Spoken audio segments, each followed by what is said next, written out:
Atas nama Parhalado, kami ucapkan selamat hari Minggu. Selamat hari Minggu.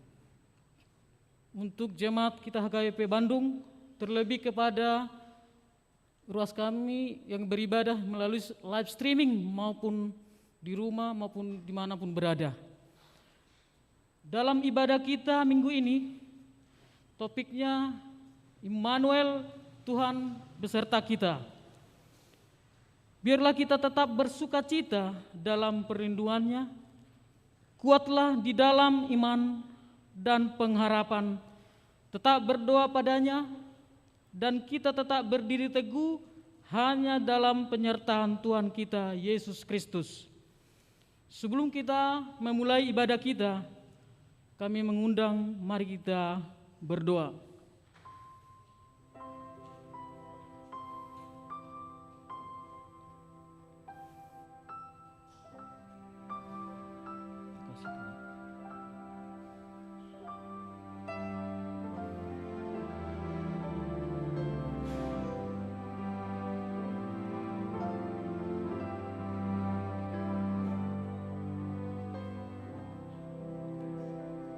Amin. Mari kita bernyanyi dari buku Ende nomor 45 mulai dari 1 sampai 2, Hosiana anak ni Raja David.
Di dalam nama Allah Bapa dan nama anaknya Tuhan Yesus Kristus dan nama Roh Kudus yang menciptakan langit dan bumi.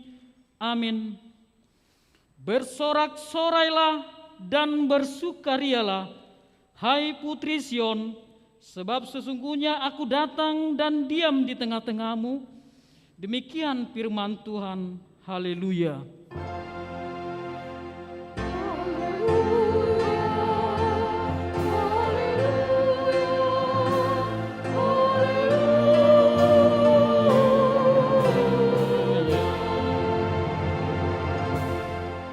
Kita berdoa. Ya Allah Bapa kami, dengan segenap jiwa raga kami mengucap syukur dan terima kasih kepadamu, karena Engkau telah mengaruniakan anak-Mu Tuhan Yesus Kristus yang telah menebus kami dari dosa dan kuasa maut. Kami memohon kepadamu, terangilah hati kami dengan Roh Kudus, agar kami mengenal Dia, Raja yang akan datang itu, yang patut disembah oleh seluruh umat manusia. Amin. Jemaat duduk.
kita dengar hukum Tuhan yang ditetapkan pada minggu ini, tertulis pada kitab Yesaya 60 mulai dari ayat 1 sampai 2.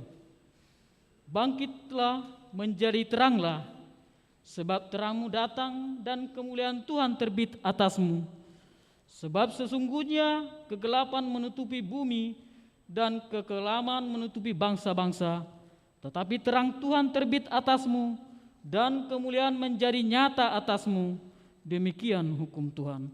Mari kita memohon kekuatan dari Tuhan untuk melakukan sesuai dengan hukum-Nya. Ya Tuhan Allah, kuatkanlah kami untuk melakukan yang sesuai dengan hukum-Mu. Amin.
Marilah kita merendahkan diri di hadapan Tuhan untuk mengaku dosa-dosa kita di hadapan-Nya.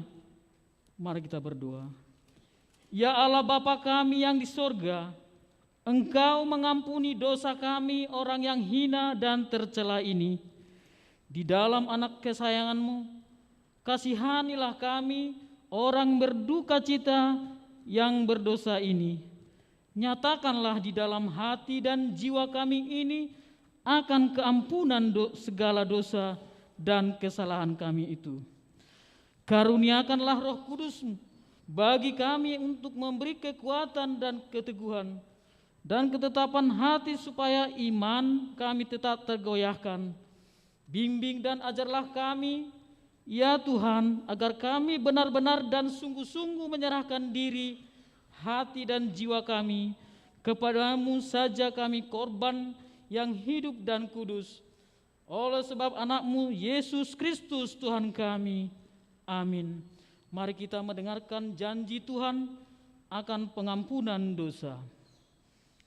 Demi Aku yang hidup, demikianlah firman Tuhan Allah, Aku tidak berkenan kepada kematian orang fasik, melainkan orang berkenan kepada pertobatan orang fasik itu dari kelakuannya supaya ia hidup. Kemuliaan bagi Allah di tempat yang maha tinggi. Amin. Jemaat duduk.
Epistel pada minggu ini tertulis dalam Roma 15 dimulai dari ayat 7 sampai 13. Mari kita baca secara responsoria ayat yang terakhir kita bersama-sama. Ayat ke-7, sebab itu terimalah satu akan yang lain, sama seperti Kristus juga telah menerima kita untuk kemuliaan Allah. Yang aku maksudkan ialah bahwa oleh karena kebenaran Allah, Kristus telah menjadi pelayan orang-orang bersunat untuk mengokohkan janji yang telah diberikannya kepada nenek moyang kita. Dan untuk memungkinkan bangsa-bangsa supaya mereka memuliakan Allah karena rahmat-Nya, seperti ada tertulis, sebab itu aku akan memuliakan engkau di antara bangsa-bangsa dan menyanyikan mazmur bagi namamu. Dan selanjutnya, bersukacitalah hai bangsa-bangsa dengan umat-Nya. Dan lagi, pujilah Tuhan hai kamu semua bangsa-bangsa, dan biarlah segala suku bangsa memuji Dia. Dan selanjutnya, kata Yesaya, taruh dari pangkal Isai akan terbit, dan ia akan bangkit untuk memerintah bangsa-bangsa, dan kepadanya lah bangsa-bangsa akan menaruh harapan. Sama-sama. Semoga Allah sumber pengharapan memenuhi kamu dengan segala sukacita dan damai sejahtera dalam iman kamu, supaya oleh kekuatan Roh Kudus kamu berlimpah-limpah dalam pengharapan. Demikianlah firman Allah. Berbahagialah orang yang mendengarkan firman Allah. Amin.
Marilah kita mengaku iman kepercayaan kita, sebagaimana seluruh teman-teman seiman di seluruh dunia, kita bersama-sama mengucapkannya.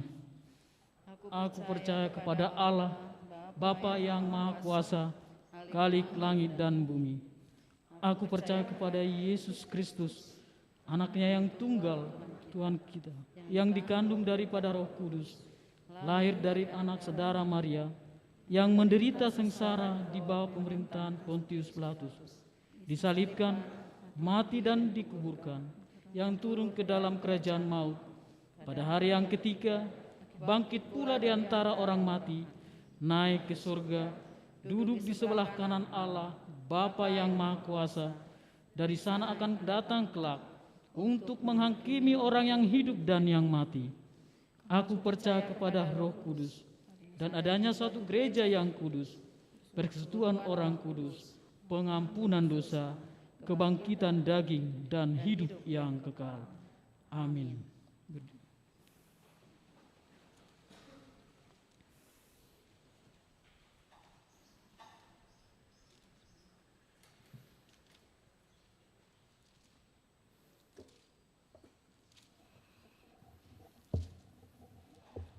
Warta Jemaat Minggu Advent keempat, tanggal 19 Desember 2021. Nama minggu hari ini adalah Minggu Advent keempat. Parhalado HKBP Bandung menyampaikan Selamat Advent kepada seluruh jemaat. Poin 2, persembahan sosial gereja. Pada hari Minggu ini kita akan mengumpulkan persembahan sosial gereja kepada keluarga Situa Nyonya Roska Sania Lumbat Tobing, Boru Hutagalung almarhumah, Jemaat Daerah 8 Bepas Timur, sehubungan dengan Ibu Sintua Roska Sania Boru Hutagalung telah meninggal dunia di waktu yang lalu. Poin 3, perayaan Natal di gereja. Pertama, Natal Gabungan HKBP Bandung. A. Natal Gabungan HKBP Bandung akan diadakan pada hari Rabu tanggal 22 Desember 2021 pukul 17.30 WIB secara live streaming. Jemaat yang mengikuti Natal Gabungan di gereja hanya Parhalado, utusan liturgi, utusan setiap daerah, dan utusan setiap kategorial. Selebihnya, jemaat dapat mengikuti ibadah tersebut melalui YouTube channel HKBP Bandung. B. Gladi bersih pada hari Senin 20 Desember 2021 pukul 16 WIB. 2. Natal umum. Pada hari Jumat tanggal 24 Desember 2021 diadakan 2 kali kebaktian, yaitu pukul 15 WIB berbahasa Indonesia dan pukul 18 WIB berbahasa Batak Indonesia yang akan dilaksanakan juga secara live streaming. 3. Natal pertama.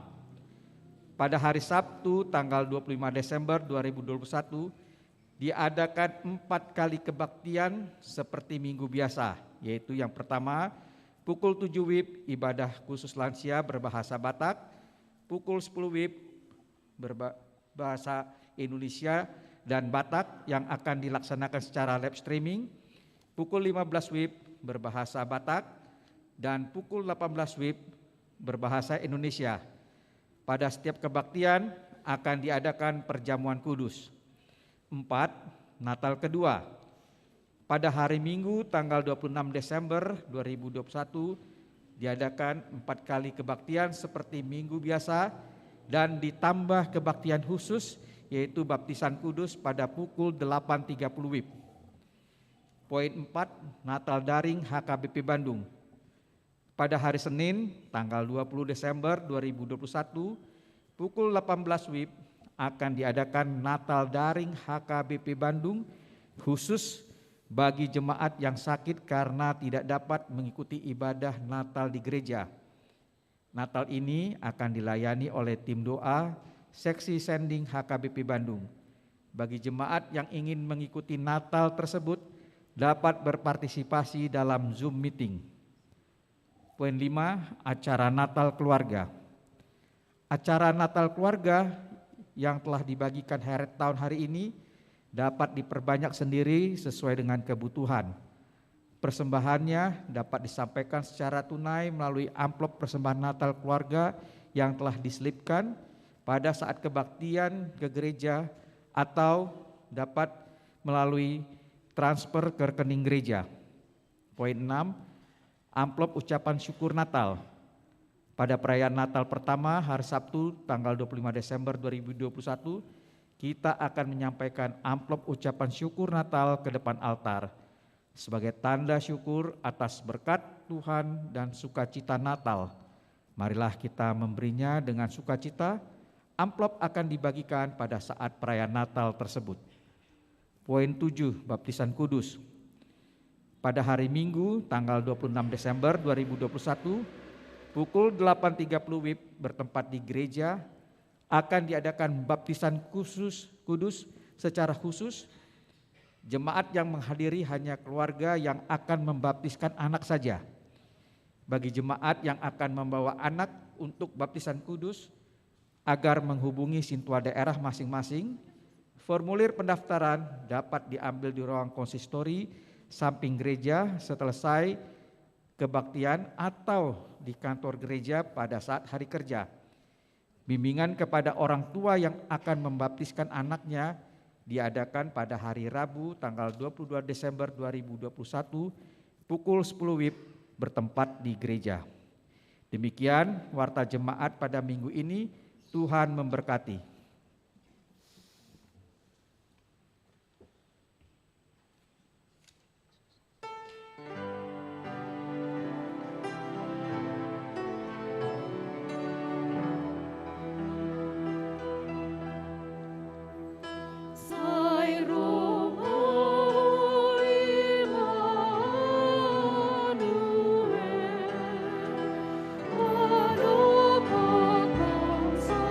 Ia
damai sejahtera Allah yang melampaui segala akal akan memelihara hati dan pikiranmu di dalam Kristus Yesus Tuhan kita.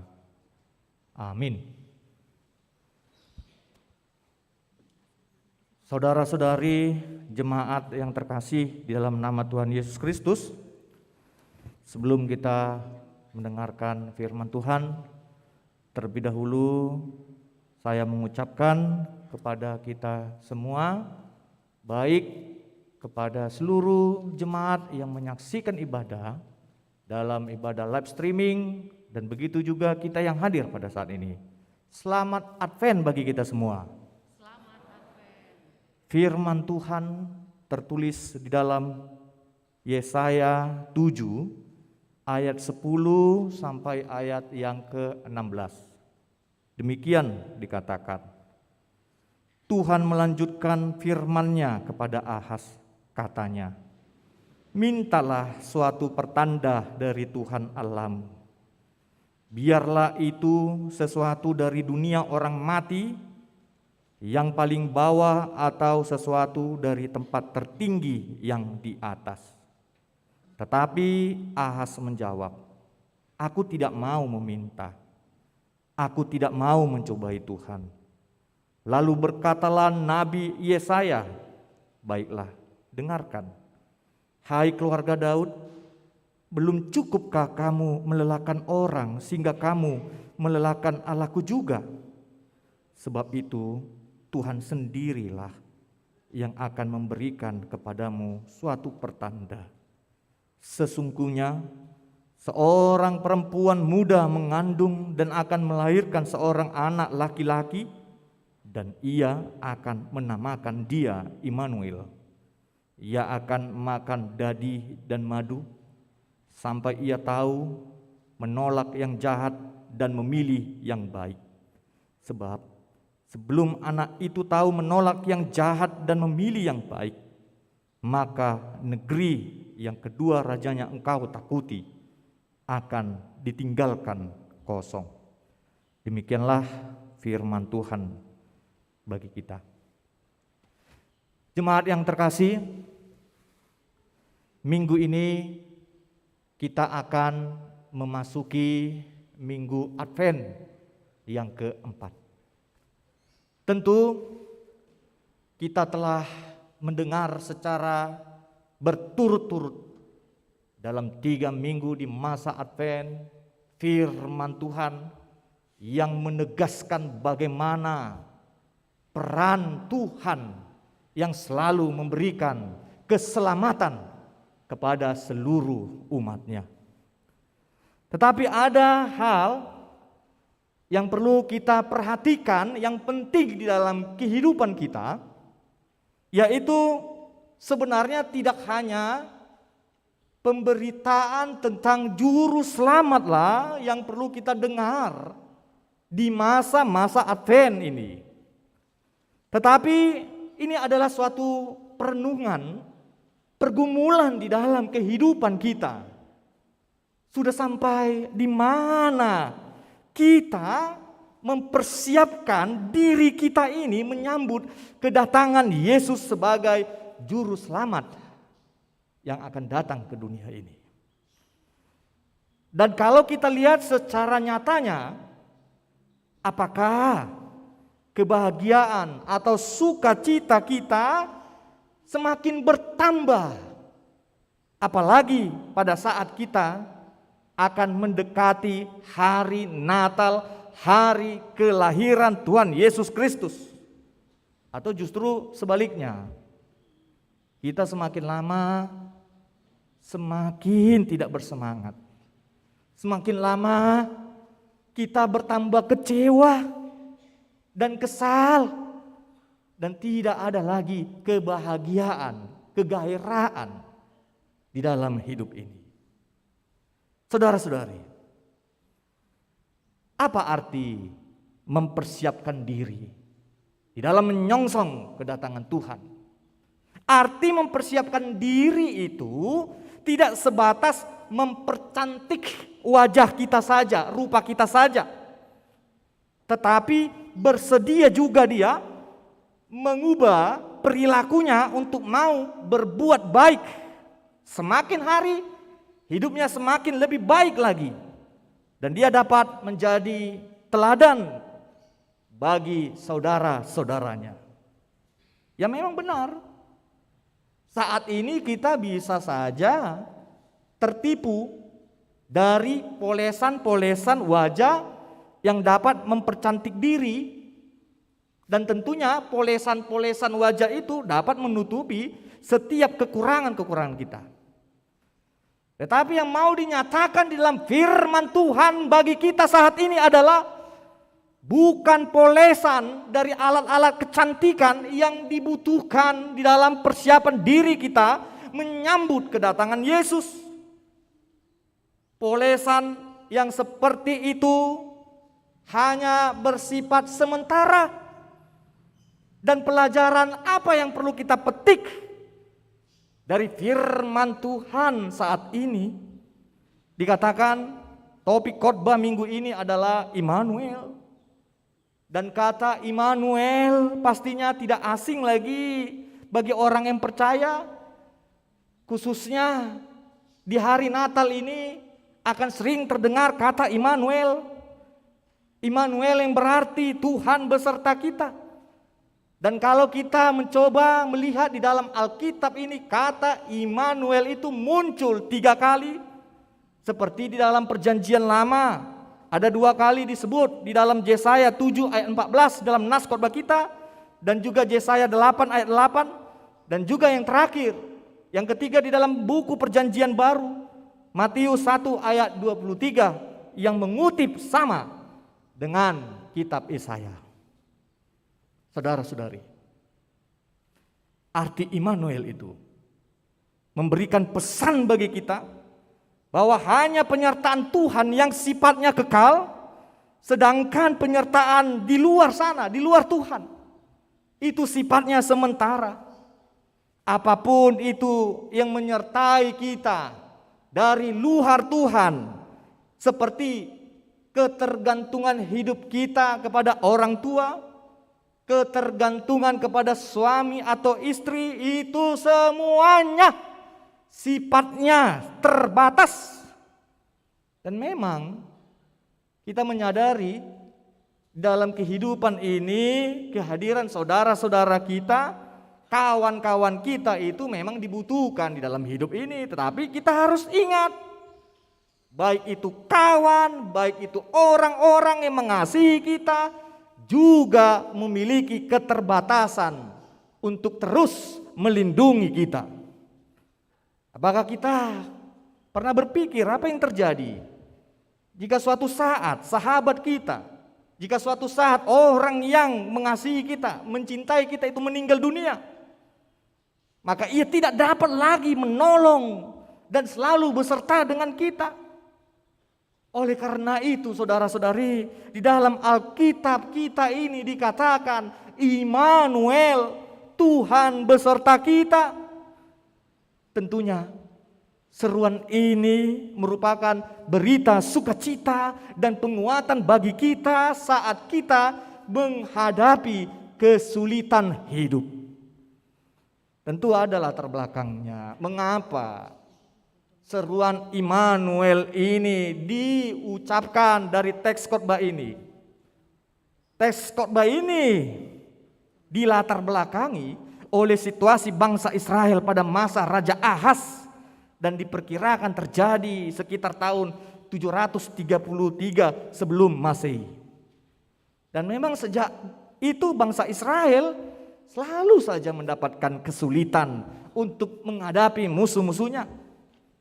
Upaya Raja Ahaz untuk meminta bantuan dari Raja Asyur, bahkan tidak mendapat restu dari tokoh-tokoh spiritual keagamaan Israel pada saat itu. Namun Yesaya selalu memberitakan agar bangsa Israel percaya ada tuntunan dan pertolongan Tuhan. Artinya para nabi pada saat itu, orang-orang yang berspiritual mengatakan bahwa bangsa Israel hanya membutuhkan penyerahan diri secara total sepenuhnya kepada kuasa pemeliharaan Allah. Tetapi saudara-saudari, meskipun Nabi Yesaya terus memberitakan supaya berserah kepada Tuhan, itu semuanya ditolak oleh Raja Ahaz. Bahkan kehendak Raja Ahaz ingin berkoalisi dengan bangsa Asyur, dan dia yakin dengan koalisi inilah kehidupan bangsa Israel akan semakin sejahtera. Artinya di sini bisa kita lihat saudara-saudari, kebebalan hati Raja Ahaz selalu mendorong Yesaya untuk memberitakan bahwa firman Tuhan itulah yang akan bekerja dalam kehidupan kita. Firman Tuhan mengatakan dalam nas khotbah kita ini, mintalah suatu pertanda dari Tuhan Allahmu. Saudara-saudari, kita dapat memahami bagaimana pada waktu Raja Ahaz untuk memilih beriman pada Allah, itu sebenarnya bukan perkara yang mudah. Bagaimana di dalam gambaran situasi krisis, bukankah dia harus berpikir untuk memilih dan memutuskan secara logis dan terukur? Karena dia adalah sebagai raja. Karena letak kehidupan bangsanya berada di tangannya. Tapi pilihan Raja Ahaz dengan meminta pertolongan Asyur telah mengecewakan bangsa Israel. Artinya Raja Ahaz tidak bisa lagi mengubah situasi buruk yang menimpa bangsanya. Jemaat yang terkasih di dalam nama Tuhan Yesus, di dalam realita kehidupan kita, kita dapat melihat banyak orang gagal di dalam hidupnya karena tidak mau percaya dan tidak mau menyerahkan hidupnya pada Tuhan. Dan itu semuanya tertulis di dalam Alkitab kita ini. Banyak terdapat di dalam Alkitab kita ini kisah-kisah yang menceritakan bahwa orang-orang yang tidak mau menyandarkan hidupnya kepada Tuhan, menyerahkan dirinya kepada Tuhan, dia akan gagal dan menderita. Seperti kejahatan saudara-saudara Yusuf yang hendak berencana membunuh Yusuf, tapi Tuhan gagalkan itu. Tuhan mempermalukan saudara Yusuf dengan memberkati Yusuf menjadi penguasa di tanah Mesir. Demikian juga Goliat dengan keadaan tubuhnya yang kuat, ototnya yang besar. Dia selalu mengandalkan otot dan alat, tidak mengandalkan Tuhan. Tetapi sebaliknya Tuhan memberikan kemenangan bagi Daud karena ia percaya, karena dia mengandalkan Tuhan di dalam hidupnya. Artinya saudara-saudara, orang-orang yang bersandar dan mengandalkan kekuatan Tuhan tidak akan pernah dikecewakannya. Saat ini kita melihat banyak orang yang membangun hidupnya hanya dengan logika pikirannya yang mengutamakan rasionalitas. Logika rasionalitas menuntut kebenaran rasional dan empiris.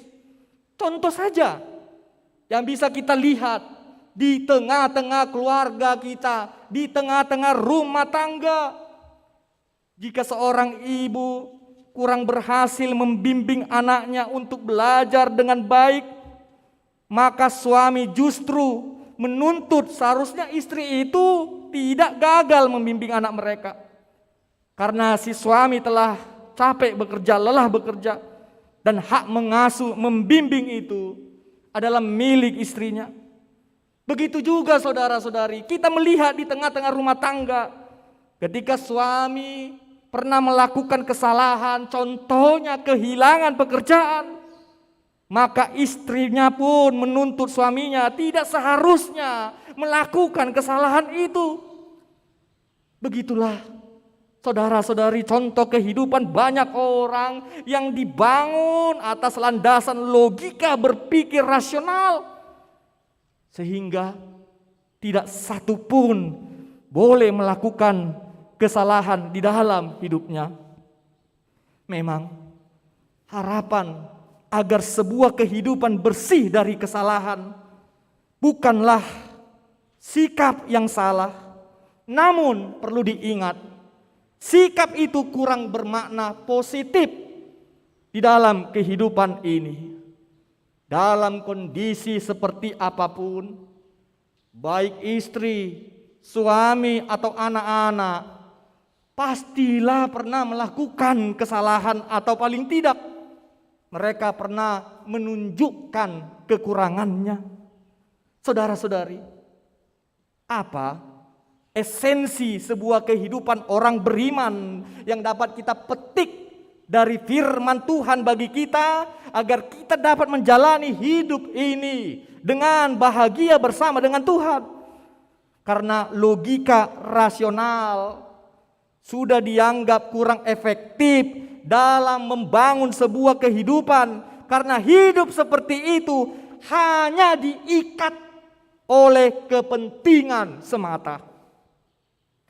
Saya ambil kutipan dari seorang pakar pendidikan yang bernama Immanuel Kant. Dia mengatakan, rasiolah yang paling rendah nilainya. Ketika seseorang mendewakan rasio, maka dia sebenarnya berada di dalam kekeliruan yang luar biasa. Sebab rasio bukanlah standar untuk menemukan kebenaran. Di dalam hidup ini, yang kita butuhkan adalah peranan iman, karena iman mampu menembus kehidupan kita tanpa batas waktu, tanpa batas geografis. Saudara-saudari, firman Tuhan itu tetap kekal selamanya.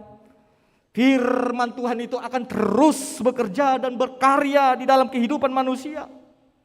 Artinya kita membutuhkan iman untuk memahami firman Tuhan. Marilah kita belajar dari kegagalan Raja Ahaz yang tidak mau menerima dengan imannya tanda-tanda keajaiban Tuhan. Justru dia mengatakan kepada Nabi Yesaya, tidak perlu tanda-tanda itu, karena itu adalah jalan untukku untuk mencobai Tuhan Allahku. Saudara-saudari, iman adalah kesetiaan atau kepercayaan. Di dalam Ibrani 11 ayat 1, tentu kita semua mengingat arti dari iman itu. Iman adalah dasar dari segala sesuatu yang kita harapkan dan bukti dari segala sesuatu yang tidak kita lihat. Definisi ini mengandung pengertian bahwa dalam segala hal yang kita harapkan itu ada keyakinan atau kepercayaan yang melandasinya. Pada saat kita percaya kepada Allah, maka pada saat itu pula lah kita harus setia. Jadi kepercayaan itu bukan hanya bersifat kognitif belaka, tetapi harus ada actionnya, tindakannya untuk mau setia kepada Tuhan. Saudara-saudari, di dalam nats khotbah ini dikatakan ada tanda yang akan diberikan Tuhan bagi Israel, yaitu seorang anak laki-laki yang dikandung dan dilahirkan dari seorang perempuan muda. Tanda ini menunjuk kepada diri Yesus Kristus. Kehadiran Yesus sebagai juru selamat dunia ini tidak bisa kita terima hanya melalui logika rasional yang kita miliki. Melalui iman, kita tidak hanya percaya pada Yesus, tetapi kita aktif untuk beraksi dan bertindak dan mau setia memberitakan ajarannya kepada seluruh umat manusia di dunia ini.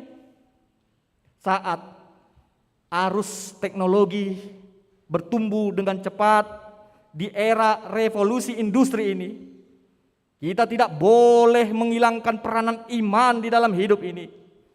Dan memang kita menyadari, mengetahui bahwa teknologi itu bermanfaat dalam hidup kita, membantu kita menerima hal-hal yang dilogikakan dan masuk akal. Tetapi teknologi tetap masih memiliki keterbatasan karena teknologi tidak dapat menembus jiwa kita dan menjawab persoalan-persoalan moral, etika, dan masalah hidup manusia.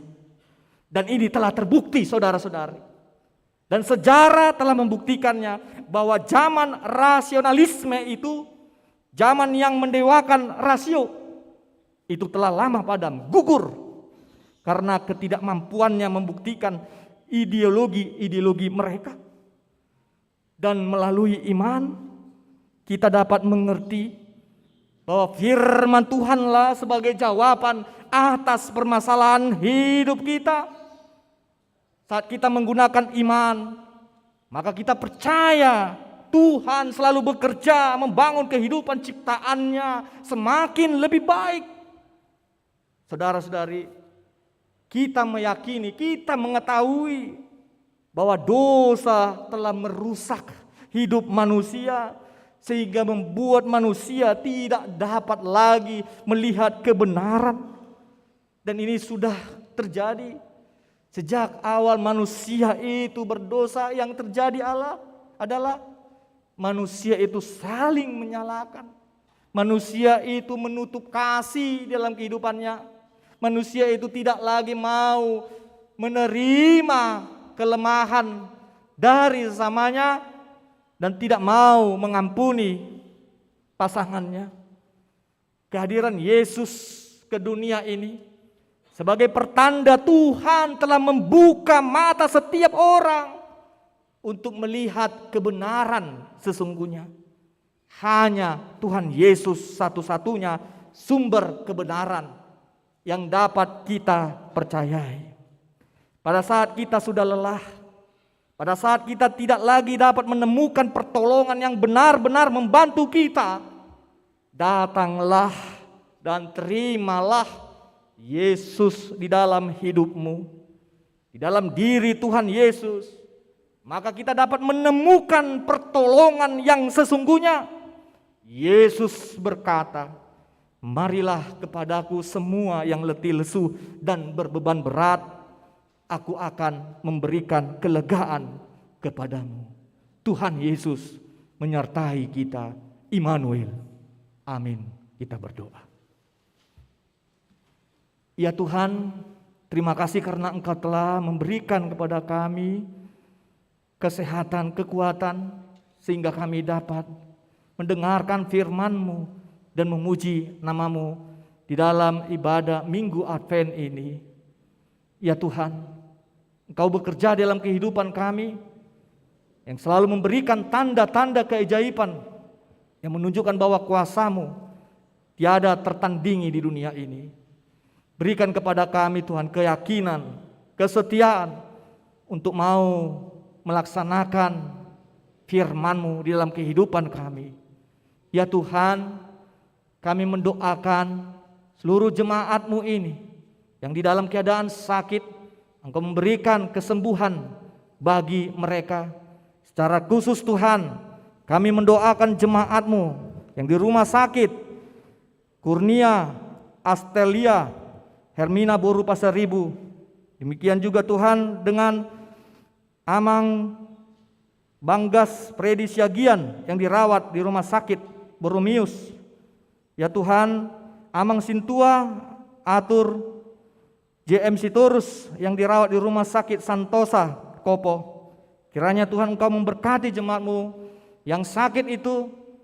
Kuatkan para dokter, berkati obat yang mereka pakai untuk memberikan kesembuhan.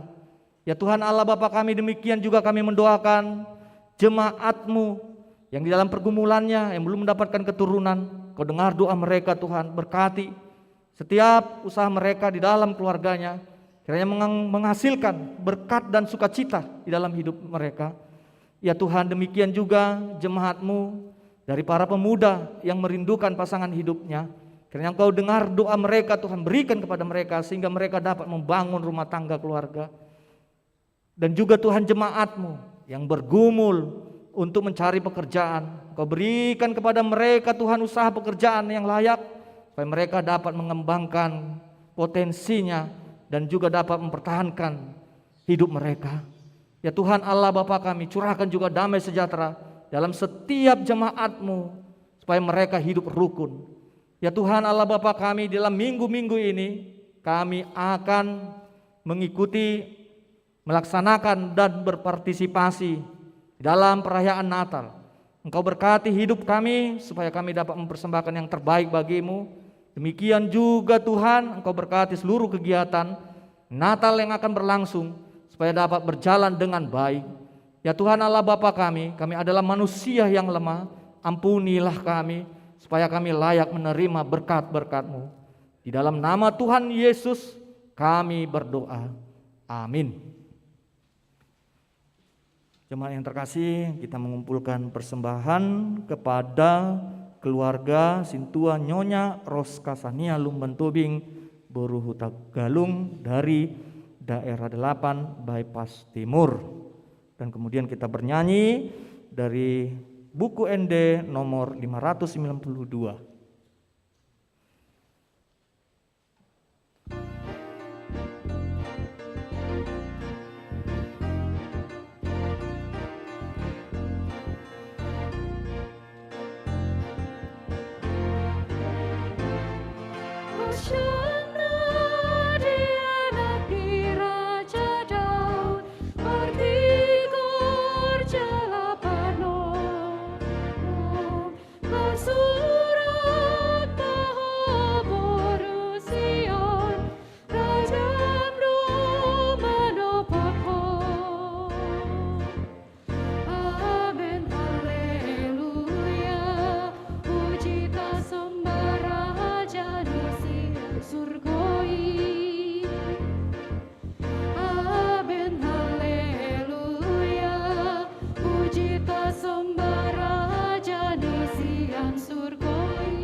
Marilah kita berdoa untuk menyerahkan persembahan kita kepada Tuhan.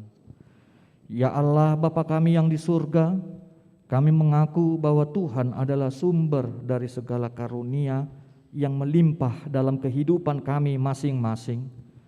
Sebahagian daripada karunia itu kami serahkan kembali sebagai persembahan kepada Tuhan. Terimalah dan berkatilah persembahan umat-Mu ini, agar dapat kami pergunakan untuk pekerjaan dan pelayanan kerajaan Tuhan di dunia ini. Bukalah hati kami untuk mengenal betapa banyak berkat dan karunia yang kami peroleh dari Tuhan, supaya kami senantiasa bersyukur kepadamu di dalam nama Yesus Kristus Tuhan kami. Amin.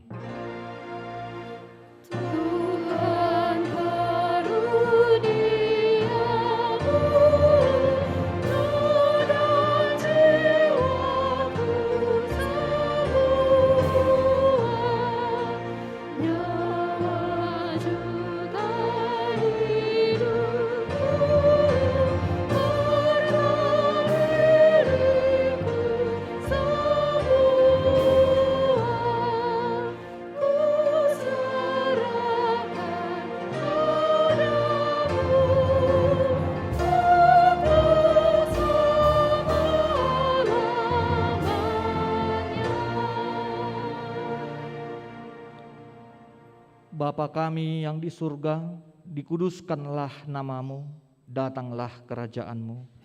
Jadilah kehendak-Mu di bumi seperti di surga.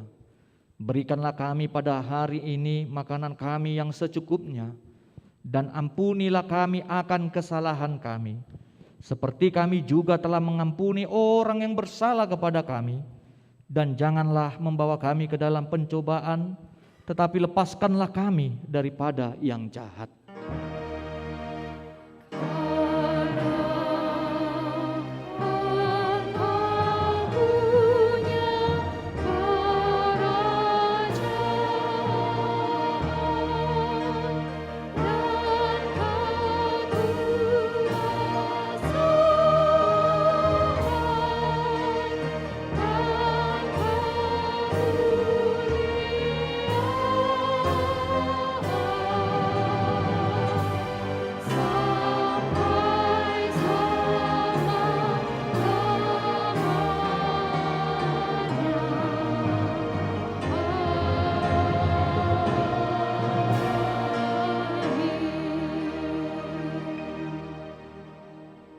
Terimalah berkat dari Tuhan Allah.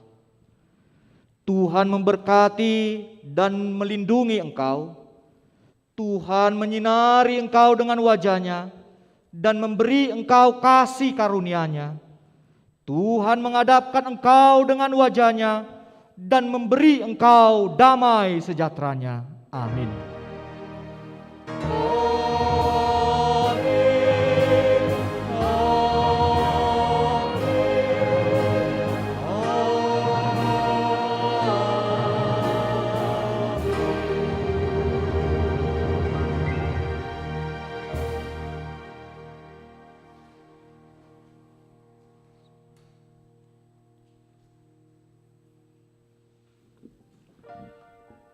Demikianlah pelayanan ibadah minggu saat ini yang bisa kami persembahkan bagi kita semua. Kami mengucapkan kepada kita seluruh jemaat yang terkasih dalam Yesus Kristus, selamat Advent bagi kita semua. Selamat Advent.